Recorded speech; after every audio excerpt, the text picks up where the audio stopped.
जय श्री राम दोस्तों, मेरे चैनल में आप सभी का स्वागत है। आज मैं आप लोग के साथ पाप मोचनी एकादशी कब है शुरू और कब मन समाप्त होगी और कब इसका पारण करना है, ये मैं आप लोग के साथ शेयर करने जा रही हूँ और इसकी कथा भी पूरा बताऊंगी।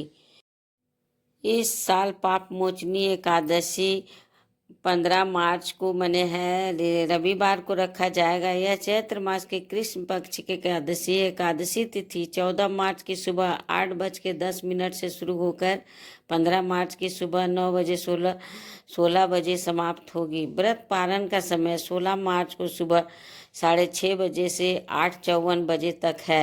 इसके बीच में ही पारण करना है आपको। चलिए मैं अब कथा प्रारंभ कर रही हूँ। युधिष्ठिर ने भगवान कृष्ण से चैत्र कृष्ण पक्ष के एकादशी के बारे में पूछा। इस पर भगवान श्री कृष्ण बोले, राजेंद्र, मैं आज आपको उस पाप नाशक एकादशी का महत्व बताऊंगा जिसे राजा मंधाता के पूछने पर महर्षि लोमश ने बताया था। बहुत समय पहले की बात है। अप्सराएं चैत्र रथ नामक वन में गंधर्वों की कन्याओं के साथ गाते बजाते हुए घूमते थी। तभी मधुघोषा नाम की एक अप्सरा मुनिवर मेधावी को मोहित करने के लिए गई। वे महर्षि उसी वन में रहकर तपस्या और ब्रह्मचर्य का पालन कर रहे थे। मधुघोषा मुनि के डर से आश्रम से थोड़ी दूर रुक गई और मुनि को मोहित करने की कोशिश करने लगी। इस तरह से वे सुंदर ढंग से बीना बजाती हुई मधुर गीत गाने लगी।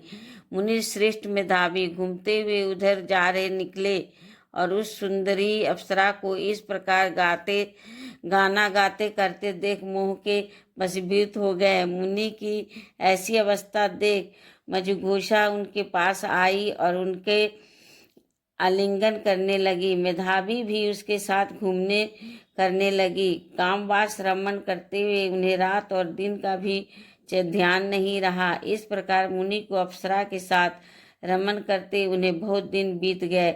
एक दिन मधुघोषा ने वापस अपने देवलोक जाने की बात कही। जाते समय उसने मुनि श्रेष्ठ मेधावी से कहा, अब मुझे अपने देश जाने की इजाजत दे। मेधावी बोले, जब तक सुबह न हो जाए तब तक मेरे ही पास ठहरो। अप्सरा ने कहा, अब तक न जाने कितनी शाम और सुबह चली गई मुनिदेव, और कितना मैं यहाँ ठहरूं। मुझ पर कृपा करके बीते हुए समय के बारे में तो सोचे। एकदम से अप्सरा की बात सुनकर मेधावी को बहुत आश्चर्य हुआ। उस समय उन्होंने बीते हुए समय का हिसाब लगाया तो मालूम हुआ कि उसके साथ रहते 57 वर्ष हो गए। उसे अपनी इस तपस्या का विनाश करने वाली जानकर मुनि को उस पर बड़ा क्रोध हुआ। उन्होंने उसे श्राप देते हुए कहा, पापिनी, तू पिशाचिनी हो जा। मुनि के श्राप से दग्ध होकर वह विनय से उनके पैरों में गिरकर बोली, मेरा उद्धार कीजिए। मैंने तो आपके साथ अनेक साल व्यतीत किए हैं, इसलिए मुझ पर कृपा करें। मुनि बोले, श्राप से उद्धार करने के लिए एक उपाय बताता हूँ। तुमने मेरी बहुत बड़ी तपस्या नष्ट कर डाली है। चैत्र कृष्ण पक्ष में जो शुभ एकादशी आती है उसका नाम है पाप मोचनी। वह सब पापों का नाश करने वाली है। उसी व्रत का करने पर तुम्हारी पिशाचता दूर होगी। ऐसा कहकर मेधावी अपने पिता मुनिवर च्यवन के आश्रम पर गए। उन्हें आया देख च्यवन ने पूछा, बेटा, यह क्या किया तुमने? तो अपने पुण्य का नाश कर डाला। मेधावी बोले, पिताजी, मैंने अप्सरा के साथ रमन करने का पातक किया है। कोई ऐसा प्रायश्चित बताइए जिससे पाप का नाश हो जाए। च्यवन ने कहा, चैत्र कृष्ण पक्ष में जो पाप मोचनी एकादशी होती है उसका व्रत करने से पाप राशि का विनाश हो जाता है। पिताजी की यह बात सुनकर मेधावी ने उस व्रत को श्रद्धा से किया और तो उनके सभी इस एकादशी के व्रत से नष्ट हो गए और वे दोबारा तपस्या करने लगे।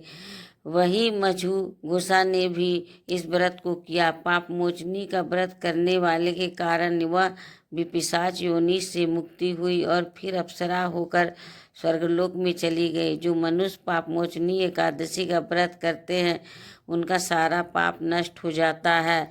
इसको पढ़ने और सुनने से सहस्र तो गोदान का फल मिलता है। ब्रह्म हत्या, स्वर्ण की चोरी, सुरापान करने वाली महापात की भी इस व्रत के करने से पाप मुक्त हो जाते हैं। यह व्रत बहुत पुण्यमय है। अतः हे नारद, जो कोई मनुष्य बुद्धिपूर्वक इस व्रत को करेगा उसके सारे पापों की मुक्ति होना निश्चित है। और जो कोई इस व्रत का महात्म्य को पढ़ता है और सुनता है उसे सारे संकटों से मुक्ति मिलती है। जय श्री राम। दोस्तों, मेरे चैनल को देखने के लिए थैंक यू।